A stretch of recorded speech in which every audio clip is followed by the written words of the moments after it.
Καλησπέρα. Βρισκόμαστε για άλλη μια φορά εδώ μαζί με την Εύη. Χαίρετε. Και αυτή τη φορά θα σας παρουσιάσουμε το δεύτερο επεισόδιο της σειράς μας «Ακούγοντας τους σκύλους». Αυτό το επεισόδιο θα αναφέρεται στη γλώσσα επικοινωνίας του σκύλου, ποια είναι και γιατί είναι τόσο σημαντικό να τη γνωρίζουμε. Θα είναι μια πολύ εισαγωγική παρουσίαση, αλλά θα σας βάλουμε έτσι σιγά σιγά θα αρχίσουμε να σας μειούμε στον κόσμο των σκύλων. Είμαστε λοιπόν εγώ είμαι η Εύη Καπανιέρη και η συνάδελφός μου η Χρύσα Τσίπη στα Γιάννενα. Είμαστε απόφοιτες και δασκάλες της σχολής Nordic Education Center for Ethical Dog Training. Έχουμε εκπαιδευτεί από την Τούρι Ντρούγκας και άλλες εξαιρετικές επαγγελματίες όπως η Αν Λιλ Κβάμ, που είναι ειδική στο Nosework, η κτηνίατρο συμπεριφορίστρια Amber Batson, η Julia Robertson, του ιδρυτέα του Gallen Myotherapy. Έχουμε δηλαδή, προσεγγίζουμε τη φροντίδα του σκύλου και τη συμπεριφορά ολιστικά. Και είμαστε πλήρη μέλη του σωματείου, και εγώ είμαι εκπρόσωπος Ελλάδος του PDT, ενός σωματείου που ίδρυσε η Τούρι Ντρούγκα το 1998, συγγνώμη είναι λάθος το slide.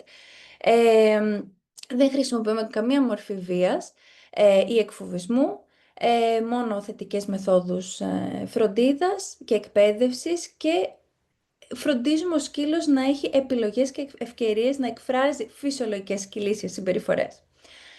Λοιπόν, οπότε μέσα από αυτή την παγκόσμια κοινότητα συνεχώς εξελισσόμαστε, κοιτάμε την πλήρη εικόνα, τη φυσιολογία, την ψυχολογία, την υγεία και τη συμπεριφορά του σκύλου, ώστε να τους προσφέρουμε την καλύτερη δυνατή ζωή. Και έχουμε και link για τη σελίδα του Facebook που δημιουργήσαμε για το PDT, αν θέλετε να μπείτε.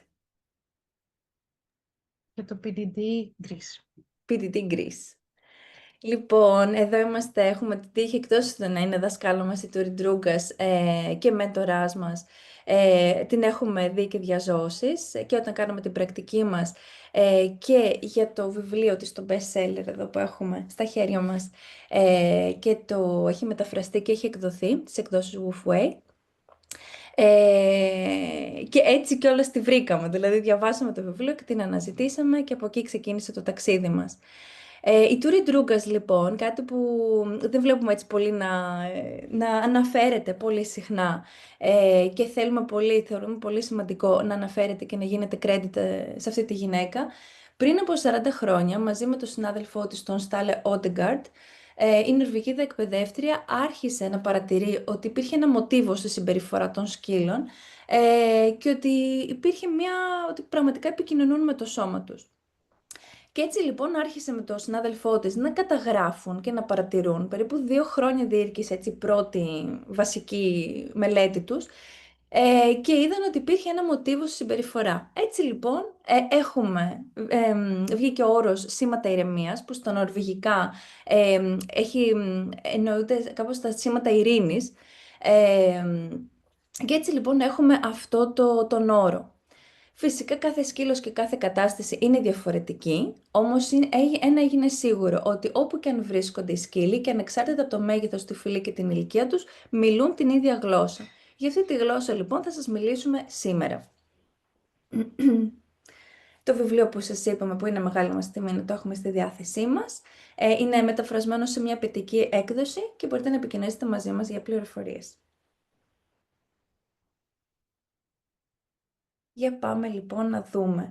Να σας πούμε κιόλας σε αυτό το slide γράψαμε ότι, έτσι για να σας εξηγήσουμε, ότι όλη μας η δουλειά περιλαμβάνει, εκτός του τη φροντίδα και τη βοήθεια, την υποστήριξη των σκύλων, περιλαμβάνει την εκπαίδευση των ανθρώπων στην παρατήρηση των σκύλων, ούτως ώστε να καταλαβαίνετε τι σας λένε οι σκύλοι και να ανταποκρίνεστε κατάλληλα. Και παρέχουμε πληροφορίες για τις φυσικές τους συμπεριφορές, την επικοινωνία και κατάλληλες δραστηριότητες που προάγουν την αυτοπεποίθηση και καλλιεργούν την περιέργειά τους. Δίνουμε τεράστια βάση στην επικοινωνία, γιατί είναι το α και το μέγα στο χτίσιμο της εμπιστοσύνης και το αναγνωρίζουμε κι εμείς σαν άνθρωποι, καθώς και τη δυνατότητα να μπορούμε να τους κατανοήσουμε και να ανταποκριθούμε. Γνωρίζοντας τη γλώσσα τους, πραγματικά ανοίγει ένας νέος κόσμος για μας. Οι σκύλοι λοιπόν εδώ και χιλιάδες χρόνια έχουν αναπτύξει τη γλώσσα τους, ώστε να μπορούν να ανταποκρίνονται και να επικοινωνούν αποτελεσματικά με το περιβάλλον τους, να προσαρμόζονται, να ανταπεξέρχονται στις συνθήκες και τις αλλαγές και να επιβιώνουν. Εδώ βλέπουμε σκύλους που ζουν ελεύθεροι έξω. Οι σκύλοι επικοινωνούν με εκφράσεις του προσώπου, κινήσεις του σώματος και με ήχους. Το γάβγισμα είναι και αυτό μία μορφή επικοινωνίας. Υπάρχουν πολλά είδη γαυγίσματος. Θα τα συζητήσουμε σε επόμενη παρουσίαση. Στην επικοινωνία τους μπορεί να χρησιμοποιούν πολύ διακριτικά σήματα, αλλά μπορεί αν χρειαστεί να μιλήσουν και πιο δυνατά. Κάτι που θα μας μιλήσει, για το οποίο θα μας μιλήσει η Χρύσα λίγο παρακάτω. Πάντα όλο το πλαίσιο μας δίνει μια πιο ξεκάθαρη εικόνα για αυτό που συμβαίνει. Δηλαδή δεν βλέπουμε απλά τα αυτιά του σκύλου, την ουρά του σκύλου ή ένα γάβγισμα. Όταν έχουμε και περισσότερη πληροφορία για το τι συμβαίνει, τότε μπορούμε να αντιληφθούμε καλύτερα την κατάσταση. Και τα περισσότερα προβλήματα δημιουργούνται όταν δεν γνωρίζουμε τη γλώσσα του σκύλου. Οι σκύλοι μας μιλούν όλη την ώρα. Εδώ σε λίγα καρέ βλέπουμε πόσες διαφορετικές εκφράσεις και κινήσεις του σώματος κάνουν οι σκύλοι. Είναι τα δικά μου τα σκυλάκια που ζούμε μαζί, ο Πάντζο και η Μπέτη. Και θα δείτε πόσο πραγματικά διακριτική μπορεί να είναι αυτή η συνομιλία μαζί τους. Ανάμεσα από τα σήματα, όπως είπαμε, αυτό είναι εισαγωγικό. Θα μιλήσουμε θα αναφέρω έτσι τα πιο συχνά σήματα ηρεμίας, για να αρχίσετε να τα παρατηρείτε κι εσείς και αργότερα στις επόμενες παρουσιάσεις θα συζητήσουμε παραπάνω και πιο αναλυτικά για την επικοινωνία. Ανάμεσα λοιπόν στα σήματα ηρεμίας είναι το στρέψιμο του κεφαλιού, το στρέψιμο του σώματος, το γλύψιμο της μύτης, όταν ο σκύλος παγώνει, όταν μπαίνει ανάμεσα να χωρίσει ένα σκύλο ή κάποιον άνθρωπο, η αργή κίνηση, η υπόκλιση ή στάση του παιχνιδιού, το κάθισμα και το ξάπλαμα που είναι πολύ πιο δυνατά σήματα ηρεμίας, το χασμουριτό, η παρέκκληση, το περπάτημα σε καμπύλη, το σήκωμα της πατούσας, η ούρηση και το ανοιγοκλείσιμο των ματιών. Που τώρα μπορείτε να πατήσετε pause και να δείτε ποια από αυτά τα σήματα μπορείτε να βρείτε. Λοιπόν, έτσι γρήγορα θα σας αναφέρουμε. Από πάνω αριστερά ξεκινάμε, είναι το κάθισμα, δίπλα έχουμε το σήκωμα της πατούσας, το γύρισμα του κεφαλιού, δίπλα πάλι το γύρισμα του κεφαλιού και θα παρατηρήσετε είναι όταν πάνε να βγάλουν φωτογραφία τους σκύλους. Ακόμα και οι σκύλοι που νιώθουν άνετα μαζί μας είναι κάποιες καταστάσεις που δεν είναι τόσο ευγενικές στη γλώσσα τους. Οπότε όταν κάνουμε κάτι που είναι κάπως άβολο για αυτούς, όπως π.χ. το να κρατάμε μια κάμερα μπροστά τους, θα δούμε ότι θα γυρίσουν ελαφρά το κεφάλι τους στο πλάι. Που παρατηρώ στους σκύλους μου ότι και σε απόσταση να πάω να τους βγάλω φωτογραφία, πάλι μπορεί να γυρίσουν στο πλάι. Αν λοιπόν το συγκρίνουμε με τη δική μας συμπεριφορά, τα σήματα ηρεμίας είναι όπως όταν και εμείς θα ανταποκριθούμε ευγενικά σε έναν άλλον άνθρωπο που έχουμε απέναντί μας για να έχουμε έτσι μια φιλική συναναστροφή. Το γλύψιμο της μύτης είναι το κάτω αριστερά. Μετά η παρέκκληση, δύο σκύλοι που συναντιούνται σε καμπύλη, γιατί η απευθείας συνάντηση είναι απειλητική και δημιουργεί ένταση. Και η ούρηση. Και έχουμε και στο επόμενο, στα άλλα δύο slide νομίζω έχουμε βάλει φωτογραφίες. Πάλι το γλύψιμο της μύτης, το κάθισμα, το γύρισμα, ελαφρώς γύρισμα του κεφαλιού και το ανοιγοκλείσιμο των ματιών και έχουμε και ένα χαμόγελο. Το χαμόγελο είναι επίσης σήμα ηρεμίας. Πάλι δύο σκύλοι που συναντιούνται, στρέφουν λίγο το σώμα τους και ακόμα και αν δεν κάνουν μεγάλη παρέκκληση, πάλι θα κάνουν μια ελαφριά παρέκκληση σκύλοι όταν συναντιούνται, μια ελαφριά καμπύλη. Και μια πολύ ωραία υπόκλιση στην κάτω δεξιά φωτογραφία. Να πούμε ότι επιλέγουμε να σας έχουμε φωτογραφίες όπου ξέρουμε και γνωρίζουμε τις καταστάσεις τις οποίες συμβαίνουν τα σήματα ηρεμίας, γιατί είναι πολύ σημαντικό, όπως είπε και η Εύη, να βλέπουμε την όλη κατάσταση που συμβαίνει. Ένα παράδειγμα θα πω από τις φωτογραφίες εδώ. Το κλείσιμο των ματιών του Ρέιν κάτω αριστερά το κουταβάκι είναι ένα πολύ χαρακτηριστικό σήμα που επιλέγει ο Ρέιν πολύ συχνά να χρησιμοποιεί, γιατί δεν επιλέγουν όλοι οι σκύλοι σε όλες τις καταστάσεις τα ίδια.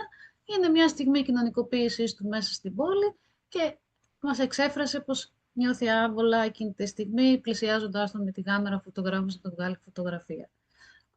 Οπότε είναι σημαντικό να βιώνουμε και να παρατηρούμε τι συμβαίνει σε κάθε σήμα γύρω από το σκύλο. Και εδώ πάλι μπορείτε να πατήσετε πώς να παρατηρήσετε τις φωτογραφίες.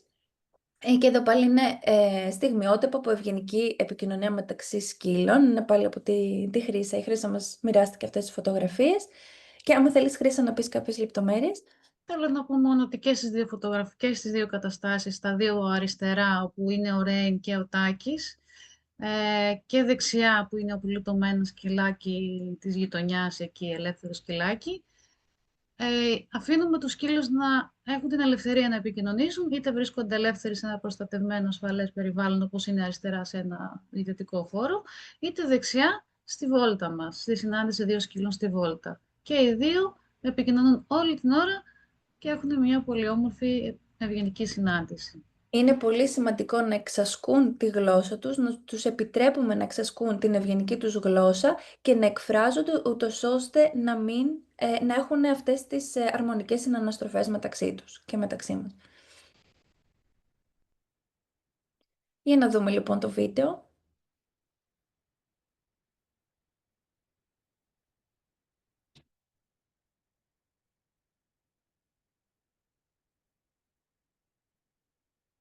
Δεν ξέρω αν πρέπει να φορτώσει λίγο, οπότε ας πω πρώτα για τα σήματα ηρεμίας λοιπόν, ότι οι σκύλοι τα χρησιμοποιούν πρώτα απ' όλα για να πούνε ένα γεια απλώς, για να είναι ευγενικοί. Σε αυτό το κομμάτι θα εστιάσουμε περισσότερο σήμερα. Γιατί βλέπουμε έτσι πολλές παρερμηνίες ότι οι σκύλοι τα χρησιμοποιούν γιατί είναι στρεσαρισμένοι, που μπορεί να συμπίπτουν. Αλλά πρώτα απ' όλα ο σκύλος τα χρησιμοποιεί για να είναι ευγενικός, για να δείχνει τις φιλικές του προθέσεις. Να μας κάνουν να ηρεμήσουμε όταν υπάρχει ένταση, να ηρεμήσουν τον εαυτό τους, να σταματήσουν τη φασαρία και τη βιασύνη και να μας δείξουν ότι αισθάνονται άβολα σε κάποιες καταστάσεις, να ηρεμήσουν μια κατάσταση, να σταματήσουν μια διαμάχη και να προλάβουν μια επικείμενη σύγκρουση. Έχουν όλες αυτές τις χρησιμότητες, ας το πούμε έτσι. Τώρα δεν ξέρω αν φορτώνει το βίντεο καλύτερα. Είναι από τη συνάδελφό μας στη Ρωσία, τη Ντάνια, τη Βυσνιάκοβα. Και είναι η σκυλίτσα της στο μποξεράκι που συναντιέται πρώτη φορά με έναν ελεύθερο σκύλο. Και αν τους παρατηρήσουμε, βλέπουμε πόσα πολλά σήματα δείχνουν σε μία συναναστροφή. Ανάλογα την κατάσταση θα χρησιμοποιήσουν διαφορετικά σήματα. Γι' αυτό δεν χρειάζεται να τα εκπαιδεύσουμε, δεν χρειάζεται να παρεμβαίνουμε, μόνο να τους δίνουμε την ευκαιρία να μπορούν να εκφραστούν και να επικοινωνήσουν με ασφάλεια και σε ένα ήρεμο περιβάλλον. Τα σήματα ηρεμίας είναι πρώτα και κυριότερα η πρόθεση του σκύλου να συμπεριφερθεί ευγενικά, να μην δημιουργούνται εντάσεις ή για να ηρεμήσει καταστάσεις. Και εδώ πάλι έχουμε μια πολύ ωραία φωτογραφία από τη συνάδελφό μας στην Ασπασία της Κεδαρέσης στην Πάτρα, το No Sledge Tree. Και ένας σκύλος εξασφαλίζει την ασφάλειά του επικοινωνώντας ότι δεν επιθυμεί συγκρούσεις και ότι έχει ειρηνικές διαθέσεις. Έχουμε βάλει σαν σημείωση. Και εδώ είναι ο σκυλάκος που ζει ελεύθερος έξω και βλέπουμε ότι επικοινωνεί, πως έχει φιλικές διαθέσεις και αρχίζει και δείχνει και πιο έντονα σήματα όπως το κάθισμα, το ξάπλωμα, για να μην δημιουργηθεί κάποια ένταση μεταξύ της, με την αλληλεπίδρασή του με τους ανθρώπους.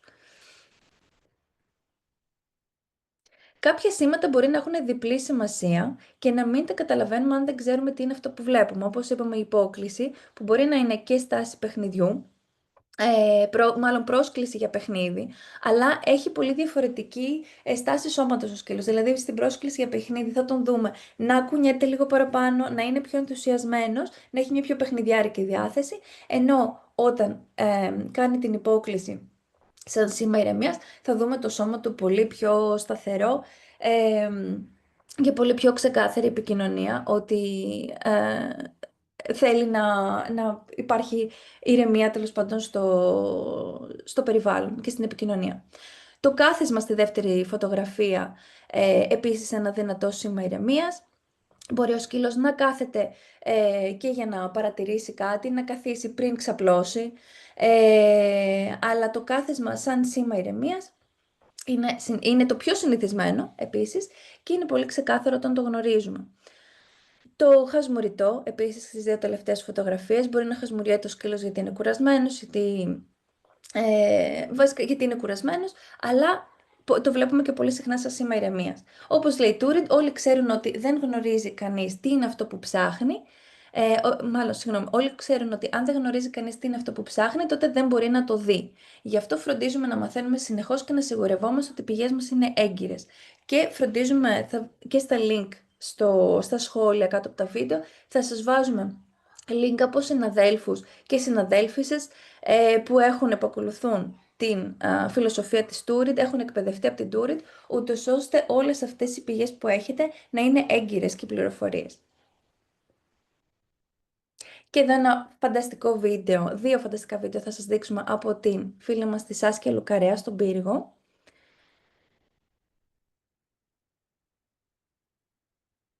Σε αυτό το βίντεο θέλουμε έτσι να εστιάσουμε πιο πολύ στο κάθισμα του σκύλου.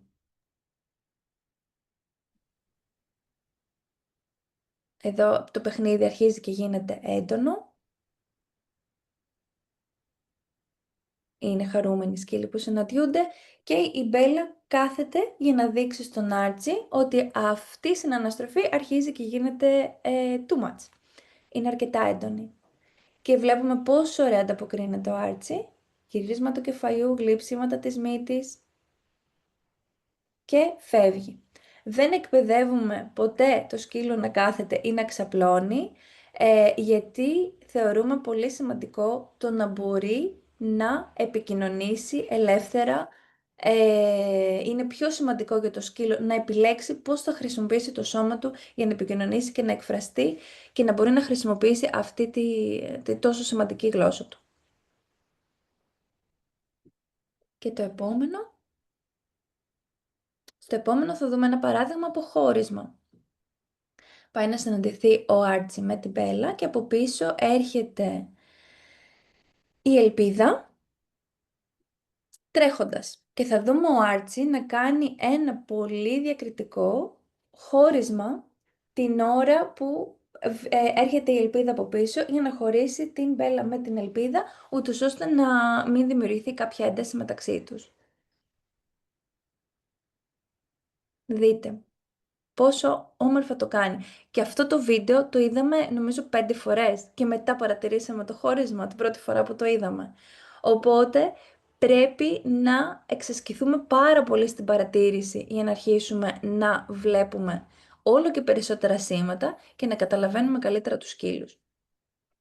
Νομίζω ότι είναι υπέροχο, Εύη, κάθε φορά που το βλέπουμε. Ναι. Έτσι λοιπόν, από όλα αυτά που συζητήσαμε μέχρι τώρα, θέλουμε να πάρετε το μήνυμα ότι πάντα έχουμε την επιλογή του να είμαστε φιλικοί ή απειλητικοί και εμείς απέναντι στους σκύλους. Γιατί και εμείς μπορούμε να ανταποκριθούμε στα σήματά τους, να δείξουμε ότι τους καταλαβαίνουμε και να προσαρμόσουμε και εμείς το σώμα μας χρησιμοποιώντας σήματα ηρεμίας. Δηλαδή να γυρίσουμε, να στρέψουμε λίγο το κεφάλι μας ή το σώμα μας, να κινηθούμε λίγο πιο αργά και να είμαστε κι εμείς ευγενικοί.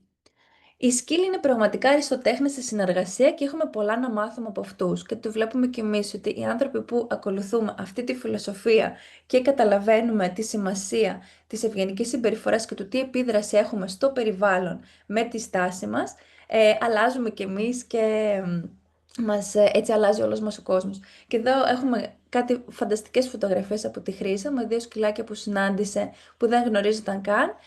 Και βλέπουμε και συζητούσαμε άλλη μια φορά για συναντήσεις που έχουμε με τους σκύλους που τους βλέπουμε να έχουμε μια ήρεμη έτσι αλληλεπίδραση και να βλέπουμε τους σκύλους να λένε εσύ με καταλαβαίνεις τώρα.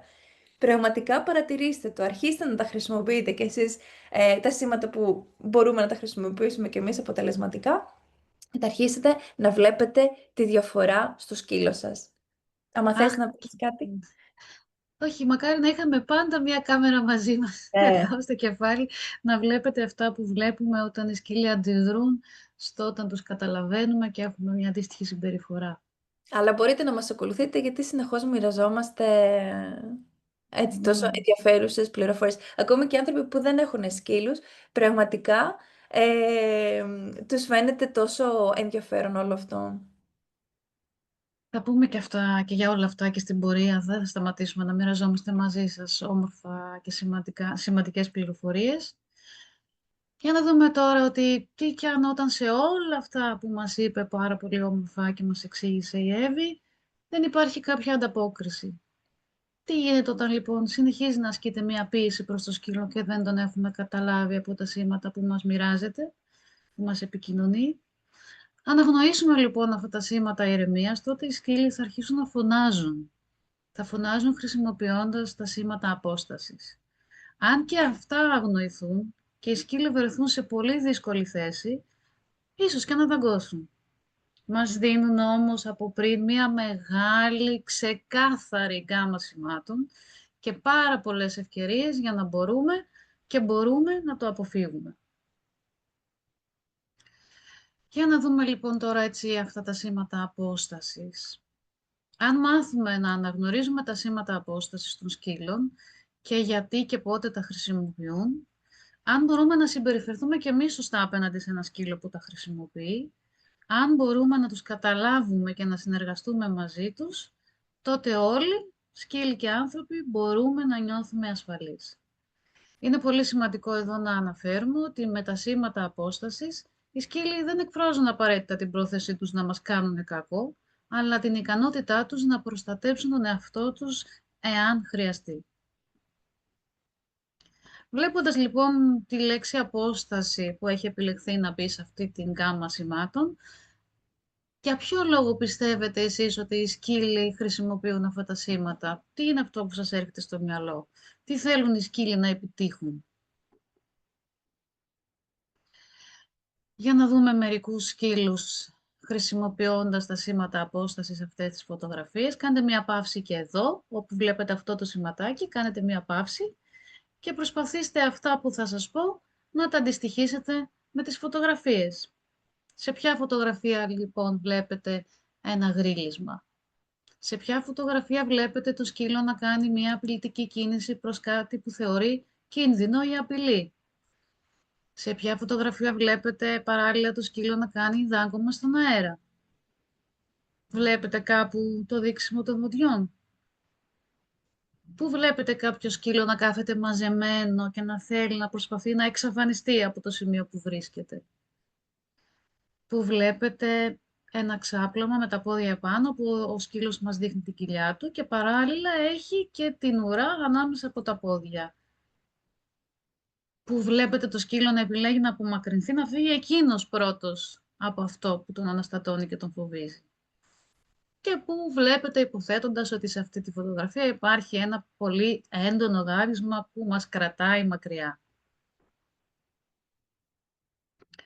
Αφού θεωρήσαμε ότι κάνετε μια παύση και επεξεργαστήκατε λίγο αυτές τις φωτογραφίες και αρχίζετε να γίνεστε και εσείς καλύτεροι στο να παρατηρείτε, στην πρώτη φωτογραφία βλέπουμε ένα σκυλάκι που γριλίζει. Πιθανόν κάποιος το πλησίασε πολύ έντονα και είναι ένα μικρό σκυλάκι και ένιωσε άβολα. Στη δεύτερη φωτογραφία βλέπετε τον ένα σκύλο να προσπαθεί να γίνει τρομακτικός για να διώξει μακριά τον κίνδυνο.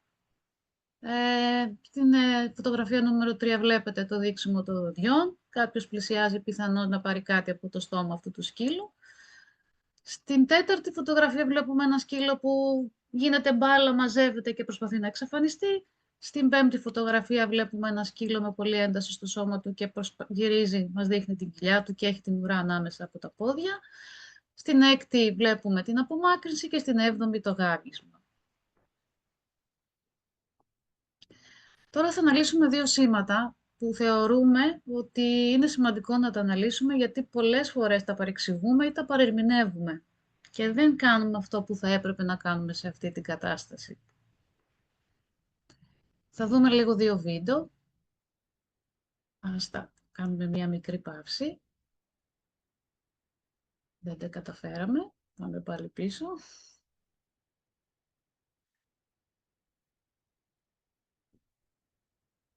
Στο πρώτο βήμα... δεν θέλει το βίντεο να κάνει παύση. Στο πρώτο βίντεο αριστερά λοιπόν, βλέπουμε ένα σκύλο, έναν ελεύθερο σκύλο, να πλησιάζεται από έναν σκύλο με λουράκι.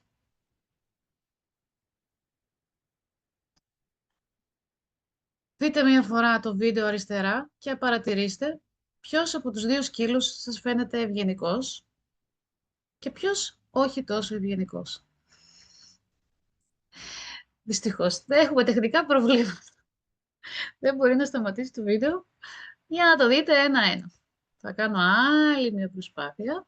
Μπορούμε όμως να κάνουμε ξεχωριστά Να ένα το, πολύ ωραίο post με αυτά τα βίντεο ε, εννοείται. και να το βάλουμε και αυτό στα link. Γιατί μου άρεσε πάρα πολύ αυτή η ιδέα που έκανες, Χρύσα, με αυτά τα δύο. Νομίζω είναι έτοιμο, θα το περάσω μια φορά γρήγορα.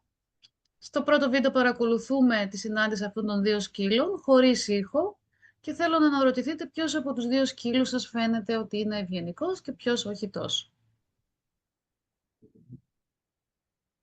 Ποιος είναι λοιπόν ο ευγενικός σκύλος?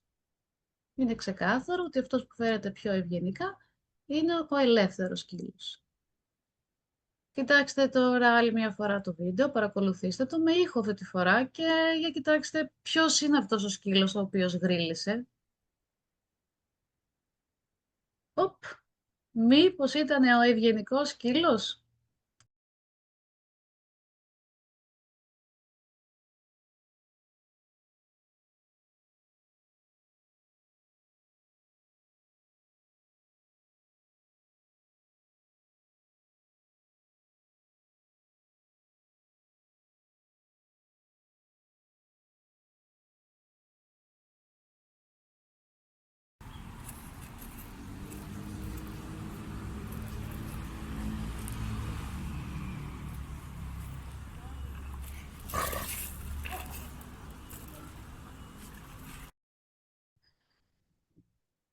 Τι έχει λοιπόν να μας πει όλο αυτό και τι μας κάνει να συνειδητοποιήσουμε?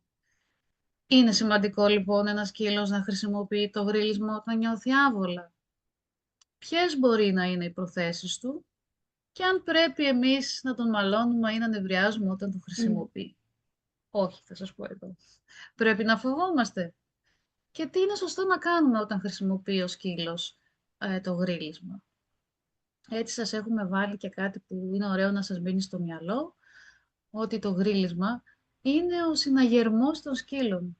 Ας αναλογιστούμε λοιπόν αν είναι σοφό να επενεργοποιήσουμε αυτόν τον πολύ χρήσιμο συναγερμό.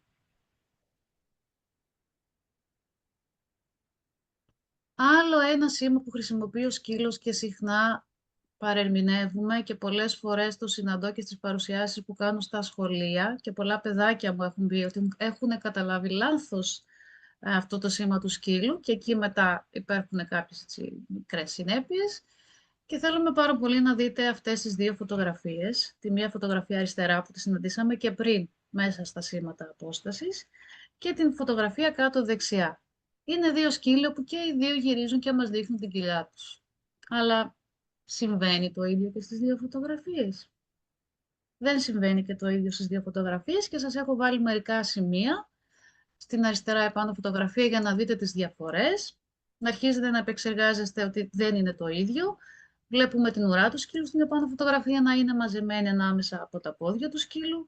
Όλο του το κορμί να είναι σε μία ένταση και να είναι σφιγμένος ο σκυλάκος. Ακόμα και στα πόδια μπορεί να είναι μαζεμένα, αλλά βλέπουμε διαφορετική ένταση. Βλέπουμε το στόμα του να είναι σφιχτό και κλεισμένο. Βλέπουμε το άσπρο των ματιών.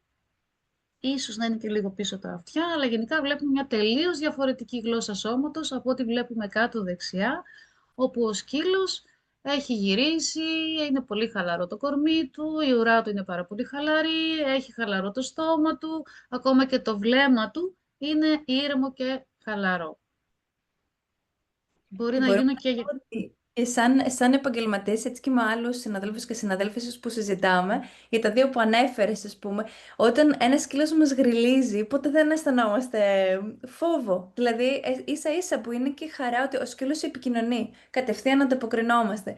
Και επίσης σκεφτόμουν ότι ποτέ ένα σκύλος δεν με συναντάει και να μου γυρίσει κατευθείαν το ανάποδα να τον χαϊδέψω, να την χαϊδέψω. Γιατί είμαστε, γνωρίζοντας τη γλώσσα τους, σεβόμαστε τα ωριά τους. Έτσι και εμείς, όταν συναντάμε έναν άνθρωπο που δεν γνωρίζουμε, δεν πρόκειται να πάμε να αγκαλιαστούμε. Είναι θέμα ασφάλειας. Χρειάζεται να χτιστεί εμπιστοσύνη. Το ίδιο είναι σημαντικό και για την επιβίωση του σκύλου. Οπότε αυτό ήθελα να συμπληρώσω. Πολύ σωστά. Οπότε, αφού αναρωτηθήκαμε αν έχει διαφορά αυτό που βλέπουμε στους δύο σκύλους, θέλω να καθίσετε και να σκεφτείτε και εσείς, να προβληματιστείτε, να αναλογιστείτε αν έχετε μπερδέψει και εσείς στο παρελθόν αυτό το σήμα του σκύλου που μας λέει «παρακαλώ μη μου κάνεις κακό», με μια άλλη συμπεριφορά και πιθανόν να πήγατε να χαϊδέψετε το σκύλο. Μπορεί κάποιες φορές οι σκύλοι να γυρίζουν και να κοιμούνται δείχνοντας την κοιλιά τους, ή να ζητάνε ένα μπαλό μασαζάκι με αυτόν τον τρόπο. Αυτό όμως θα συμβεί σε ένα περιβάλλον ασφαλές για εκείνους και προς έναν άνθρωπο που ο σκύλος απόλυτα εμπιστεύεται.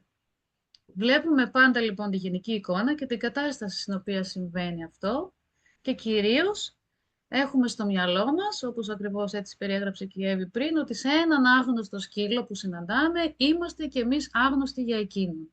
Οπότε πριν πράξουμε, παρατηρούμε και σκεφτόμαστε. Και στην επόμενη παρουσίαση ειδικά θα συζητήσουμε παραπάνω και για τη συνένεση, πώς παίρνουμε τη συνένεση του σκύλου.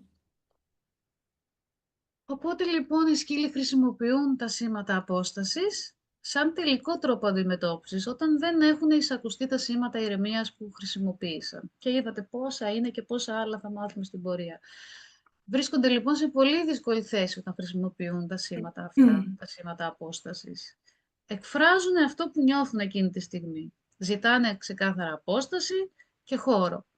Προσπαθούν να σταματήσουν κάτι χωρίς να χρησιμοποιήσουν πραγματική βία.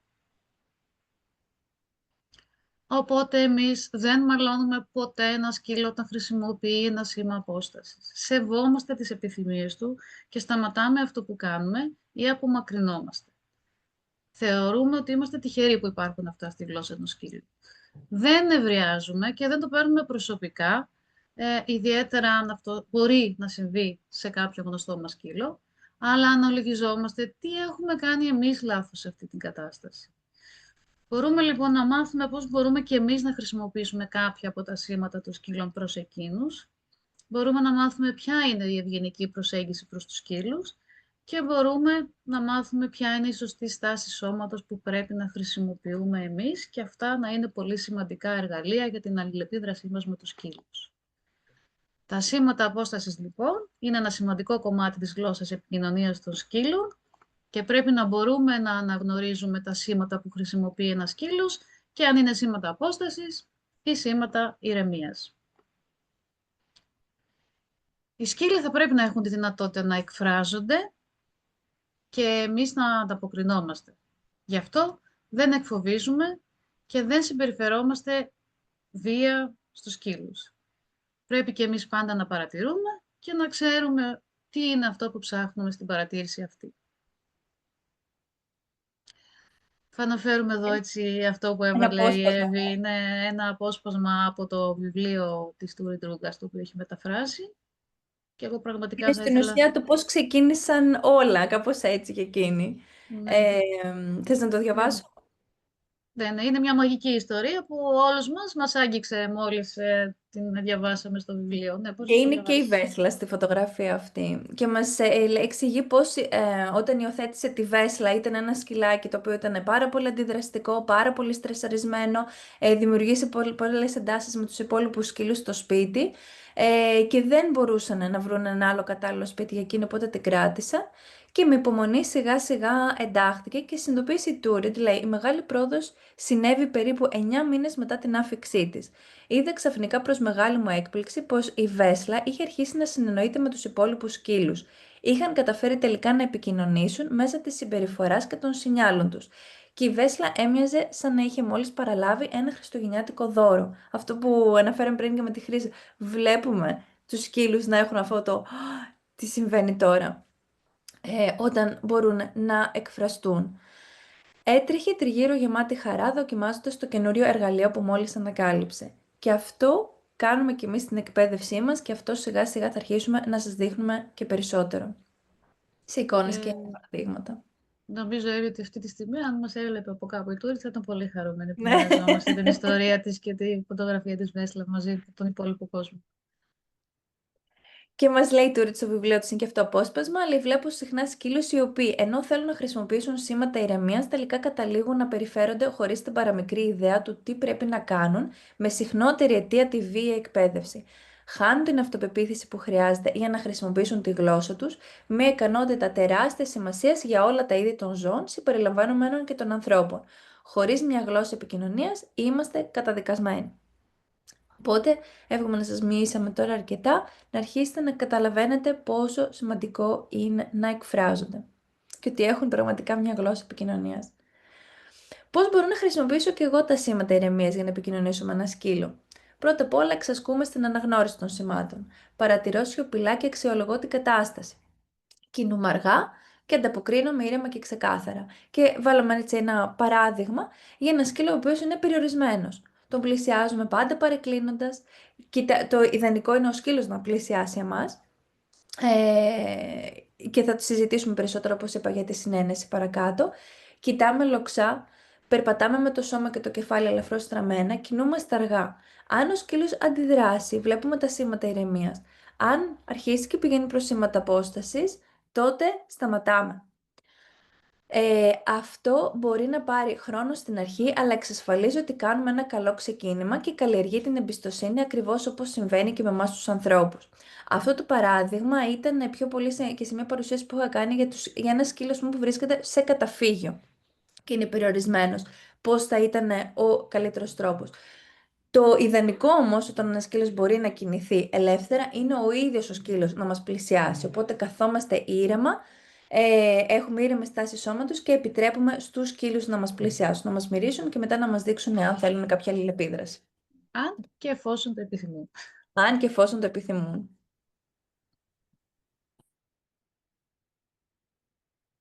Όταν λοιπόν ξέρουμε τι είναι αυτό που βλέπουμε και επιτρέπουμε στους σκύλους να μιλούν και να επικοινωνούν, μπορούμε να δώσουμε περισσότερες οριοθετημένες επιλογές και κατ' επέκταση να συλλέξουμε και πολλές πολύτιμες πληροφορίες από τον ίδιο το σκύλο, μαθαίνοντας περισσότερα για εκείνον για να φροντιστεί κατάλληλα. Άλλωστε, είναι τόσα εκείνα που ακόμη δεν γνωρίζουμε για αυτούς και όσο περισσότερο μας μιλούν, τόσο θα ανακαλύπτουμε για εκείνους. Και αυτά θα τα συζητήσουμε παραπάνω. Πιστεύουμε, όπως λέει και η αγαπημένη η δασκάλα η Alison Dorr Παγκάλ της σχολής του Barks, ότι οι σκύλοι είναι ειδικοί στους σκύλους και μαθαίνουμε από αυτούς. Πώς να ξεκινήσουμε? Παρατηρούμε ένα σήμα τη φορά. Και αυτό μας το εξηγεί και στο βιβλίο της η Turit. Ξεκινάμε με ένα σήμα τη φορά. Παρατηρούμε πώς ο σκύλος αντιδράει σε διαφορετικές καταστάσεις. Με οικείους σκύλους, άγνωστους σκύλους, με ανθρώπους αγνώστους, με ανθρώπους οικείους και σε διαφορετικά περιβάλλοντα. Καταγράφουμε ό,τι βλέπουμε να συμβαίνει και όχι ότι νομίζουμε ότι συμβαίνει. Δηλαδή, δεν θα γράψουμε «Ο σκύλος είναι χαρούμενος». Καταγράφουμε αυτό που βλέπουμε. Ο σκύλος έχει ήρεμη στάση. Ο σκύλος έχει ένταση στο σώμα. Ο σκύλος κινείται αργά. Ο σκύλος κινείται γρήγορα. Γλύφει τη μύτη του. Στρέφει το κεφάλι του. Παρατηρούμε και καταγράφουμε ακριβώς αυτό που συμβαίνει, προσπαθώντας να μην βγάζουμε συμπεράσματα. Και συνεχώς παρατηρούμε. Παρατηρήστε, παρατηρήστε, παρατηρήστε. Shut up and observe, μας λέει η Turit. Δηλαδή, να βγάζουμε το σκασμό και να παρατηρούμε. Και εδώ άλλο ένα quote από την αγαπημένη μου Λίσα Ντίκελ, είναι βιολόγος και συμπεριφορίστρια και εκείνη έχει τελειώσει το σχολείο μαζί μας και έχει 2 σελίδες στο Calm Minds and Canines και το Tiny Science Chat Journal Club, όπου συζητάμε και αναλύουμε έρευνες και μελέτες και μας λέει η ευζοία αυξάνεται με τις αυξημένες επιλογές. Για να προσφέρουμε μια καλύτερη ζωή στα ζώα, πρέπει να μπορούμε να τους προσφέρουμε ουσιαστικές επιλογές. Άρα πρέπει να γνωρίζουμε και το ηθόγραμμά τους, δηλαδή το σύνολο των φυσικών τους συμπεριφορών και να μαθαίνουμε συνεχώς γι' αυτό. Πρέπει να ρωτάμε τα ίδια τα ζώα τι θέλουν και τι έχουν ανάγκη και για να το κάνουμε αυτό πρέπει να βελτιώνουμε συνεχώς την ικανότητά μας να αναγνωρίζουμε τη γλώσσα τους και να ανταποκρινόμαστε σε αυτήν, ώστε να μπορούμε να είμαστε σε ένα συνεχή διάλογο μαζί τους. Μου άρεσε πάρα πολύ Ναι, αυτή η φράση και το...